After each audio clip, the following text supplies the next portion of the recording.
আসসালামু আলাইকুম ভিউয়ার্স, কেমন আছেন সবাই? আশা করছি সবাই ভালো আছেন। আমি আলহামদুলিল্লাহ ভালো আছি।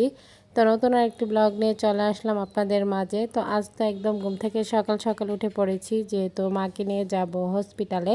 তো সেজন্যই বৃষ্টির কারণে আমাদের বের হতে একটু লেট হয়ে গিয়েছে। তো আমরা রেডি হওয়ার পরই প্রায় আধা ঘন্টার উপরে বৃষ্টি ছিল। তো সেজন্য আর বের হতে পারিনি। তো যাবার পথে রাস্তায় এত বড় অ্যাক্সিডেন্ট দেখেছি, যা দেখার পর আমি ক্যামেরা অন করব কি আমার ভিতরে এত ভয় কাজ করছিল। তো এই অ্যাক্সিডেন্টে পরে শুনি যে অনেক লোকজন মারা গিয়েছে। তো যাই হোক, সবাই একটু রাস্তায় যারাই বের হবেন একটু সতর্কভাবে বের হবেন, সাবধানে চলাচল করবেন। হায়াত মৌতের মালিক আল্লাহ। তারপরে আমরা আমাদের নিজেদের থেকে একটু সাবধানে চলার চেষ্টা করব। তো আজ মেয়েকে নিয়ে যাচ্ছিলাম, মেয়েকে বাসায় রেখে ছোট ভাই, আমি আর আমার মা, আমরা তিনজনই যাচ্ছিলাম। তো যাবার পথে তো এত বড় দুর্ঘটনা দেখে বললামই তো কী অবস্থা হলো। যাই হোক, এখন আমরা আছি ফ্লাইওভারের উপরে। তো বৃষ্টির কারণে আমাদের যেতে অনেকটাই লেট হয়ে গিয়েছে, আর নয়তো আরেকটু সকাল সকাল যেতে পারলে আরও বেশি ভালো হতো। তো সকাল থেকে বৃষ্টি পড়ছিল, রাত থেকেই। তো জানি না সকালে এইভাবে যে হুট করে বৃষ্টি চলে আসবে। তো হসপিটালে এসে দেখি এত মানুষজন ছিল না, যেহেতু আমরা একদম সকাল সকাল সকাল 8টার মধ্যে এসে পৌঁছে গিয়েছি। তো সেজন্য মানুষজনের ভিড় একদমই কম ছিল। তো এই মুহূর্তে আসলে হয় কি, ডাক্তার দেখিয়ে পরীক্ষা যা দেই একদম রিপোর্টগুলো তাড়াতাড়ি পাওয়া যায়। তো অনেকটা সময় বসে থাকতে হয় না। তো যত সময় যাবে ততই তো লোকজনের ভিড় বাড়তে থাকবে। তো সকাল সকাল যেহেতু লোকজনের ভিড়টা কম থাকে, তখন ডাক্তারও একটু রুগীকে সময়টা বেশি দিতে পারে। এমনিতে তো দেখা যায় যে কি সিরিয়াল বেশি থাকে, এতটা সময় দিতে পারে না। তো মার কাছ থেকে কিছু ব্লাড টেস্ট নিয়েছে, সেগুলোর রিপোর্ট আসতেও অনেকটা দেরি হয়ে যাবে। তো যাই হোক, আমরা মা মেয়ে এখানে বসে গল্প করছিলাম। তো বাসায় ফোন দিয়ে খবর নিচ্ছিলাম বাচ্চারা কি করছে। তো আস্তে আস্তে কিন্তু লোকজনের ভিড় বেড়েই যাচ্ছে, যেহেতু দুপুর গড়িয়ে আসছে। তো বিকেল হলে তো আরও বাড়বে। তো আমরা আশা করছি যে দুপুরের মধ্যে আমরা চলে যেতে পারবো। ভিডিও দেখতে দেখতে যারা এই পর্যায়ে চলে এসেছেন, শুরুতে লাইক দিতে ভুলে গিয়েছেন, তারা অবশ্যই একটি লাইক দিয়ে ভিডিওটি কন্টিনিউ করবেন। আপনাদের একটি লাইক আমার ভিডিওটি অনেকজনের মাঝে পৌঁছে দিতে সাহায্য করবে।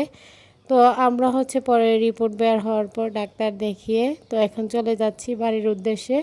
তো মেডিসিন যা যা কেনা সব ভাইয়ার যে ফ্রেন্ড ছিল উনিই কিনে দিয়েছে। তো উনি আমাদেরকে আর কি মাকে ডাক্তারটা দেখিয়ে দেয়। তো সব সময় যখনই যেই ডাক্তার দেখাই না কেন, উনি সবাইকে ডাক্তারটা দেখিয়ে দেয় ওই ভাইয়াটা। তো ভাইয়া যেহেতু বলে দিয়েছিল, তাই মেডিসিনগুলো কিনে দিয়েছিল। তো আজকের ওয়েদারও তেমন ভালো ছিল না। তো বাড়ি ফেরার পথেও দেখছিলাম আকাশটা একদমই মেঘলা হয়ে আছে, যে কোনো মুহূর্তে বৃষ্টি চলে আসতে পারে। যাই হোক, বৃষ্টি আসার আগ মুহূর্তে আমরা বাসায় এসে পৌঁছে গিয়েছি, সেটাই অনেক। তো আমরা সেই টেনশনটাই করছিলাম, যাতে করে বৃষ্টি আসার আগ মুহূর্তে আমরা বাসায় এসে পৌঁছাতে পারি। এদিকে আমার মেয়ে বাইনা ধরেছিল যে জাম খাবে, সে তার নানুমণিকে ফোনে বলে দিয়েছিল জাম নিয়ে আসার জন্য। তো বড় ভাই এখানে বলে দিয়েছে, তার পছন্দ মতো সব কিছু যেন নিয়ে আসে। তো ঘরের টুকটাক কিছু প্রয়োজন ছিল, তাই আসার পথে ছোট ভাই গিয়ে এগুলো নিয়ে এসেছে। তো এখানে ছিল টরই, জাম, তাছাড়া কলা, আর হেলো বেকারি থেকে কিছু শুকনো খাবার কিনে নিয়েছিল, ব্রেড, বিস্কিট, এগুলি আর কি। তো আমার মেয়ে তো এই টরই ফলটা দেখে খুব খুশি। আর এই ফলটা কিন্তু সবসময় পাওয়া যায় না, তো এই সিজনেই পাওয়া যায়। আর এই সিজনে কিন্তু সব রকমের ফলই পাওয়া যায়। তো যাই হোক, তো সব কিছু দেখে সেও হ্যাপি, আমাদেরকে দেখতে পেরে তো সে খুবই হ্যাপি। তো সবার কাছে আমার ছোট্ট একটি রিকোয়েস্ট, কেউ স্কিপ করবেন না, পুরো ভিডিওটি দেখে নেবেন। ভিডিওর কোনো অংশ দেখে যদি আপনাদের একটু ভালো লেগে থাকে, লাইক, কমেন্ট, শেয়ার করে দিবেন। আমার ছোট্ট চ্যানেলটিকে সাবস্ক্রাইব করে বেল আইকনটি বাজিয়ে দিবেন। যারা নতুন ভিউয়ার্সরা জয়েন হয়েছেন, তাদের কাছে যদি আমার ভিডিওর কোনো অংশ দেখে একটু ভালো লেগে যায়, সাবস্ক্রাইব করে পাশে থাকবেন। তো এরপর তো আমরা হসপিটাল থেকে এসে ফ্রেশ হয়ে দুপুরের খাবার খেয়ে নিয়েছি। তো বিকেলে কাকে দেখতে যাচ্ছি, কোথায় যাচ্ছি, সব কিছু আপনারা জানতে পারবেন, পুরো ভিডিওর সাথেই থাকেন। তো প্রায় 5 বছর পর যাচ্ছি তার সাথে দেখা করতে। এমনিতে মাঝে মধ্যে ফোনে কথা হয়, কিন্তু দেখা হয় না। তো আমি যাচ্ছি আমার ফ্রেন্ডের বাসায়। তো মেয়েকে নিয়ে যাচ্ছি, সাথে ছোট বোনও ছিল। তো আমরা যেহেতু বাগানে গিয়েছিলাম, তো সেখান থেকে লিচু নিয়ে এসেছিলাম ওর জন্য। তো সেই লিচু নিয়ে যাচ্ছিলাম, সাথে ওর বাচ্চার জন্য চিপস, চকলেট এগুলি নিয়ে এসেছি। তো এর ৫ বছরের মাঝে ওর হচ্ছে আমাকে এসে দেখে গিয়েছিল, কিন্তু আমার আর ওর বাসায় যাওয়া হয়নি। প্রায় ৫ বছর আগে গিয়েছিলাম। তাও ওরা তখন অন্য বাসায় থাকতো। এখন যেহেতু নতুনভাবে আবার বাড়ি করেছে, তাই হচ্ছে মানে আমাদের চিনতে একটু ভুল হয়েছিল। প্রথমে আমরা অন্য বাসায় ঢুকে পড়ি। যাই হোক, পরে ঠিকঠাক মতো এসে পৌঁছেছি। তো এসে তো ফ্রেন্ডের সাথে গল্প জড়ি দিয়েছি, সবাই মিলে বসে গল্প আড্ডা দিচ্ছিলাম। তো ও হচ্ছে এখানে খাবার নাস্তা দিতে ব্যস্ত হয়ে পড়েছে। তো ও হচ্ছে আমাদেরকে জুস বানিয়ে দিল। তো আম কেটে দিয়েছে, নুডলস রান্না করলো, তাছাড়া চা বিস্কিট সেগুলোই দিল। তো এত নাস্তা কিভাবে করব, এত একটা অল্প সময়ের মধ্যে গিয়েছে, ওর সাথে বসে যে গল্প করব সেটাই মানে সময়টা পাচ্ছিলাম না। মানে খুবই অল্প সময়ের মধ্যেই যতটুকু কথা বলতে পেরেছিলাম কথা বলেছি। আর আমরা যেহেতু হসপিটাল থেকে এসেছিলাম দুপুর দিকে, তো আমি খাবারও খেতে খেতে অনেকটা লেট হয়ে গিয়েছে।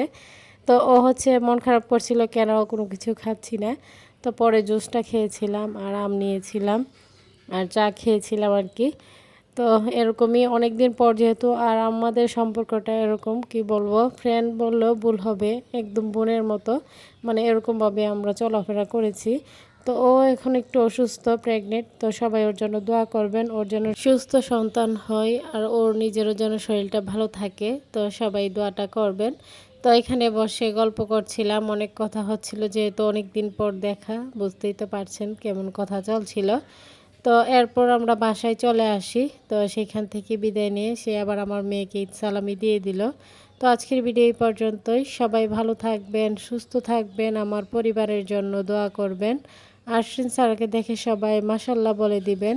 সামনে নতুন কোনো ভিডিও নিয়ে আবারও চলে আসবো আপনাদের মাঝে। সেই পর্যন্ত সবাই সাথেই থাকবেন, ফুল সাপোর্ট দিয়ে যাবেন। তো এদিকে বাসায় এসে ছোট ভাইকে দিয়ে হচ্ছে আমার শ্বশুরবাড়ির লিচিগুলো আপনাদের ভাইয়ার কাছে পৌঁছে দিতে চেয়েছিলাম। তো উনি যেই গাড়ি নিয়ে আসছিল, মালের গাড়ি, তো সেই গাড়ি করে চলে গিয়েছেন, তাই আর নেওয়া হলো না। তো যাই হোক, পরেও ফেরত চলে এসেছিল। এখানেই বিদায় নিচ্ছি। আল্লাহ হাফেজ।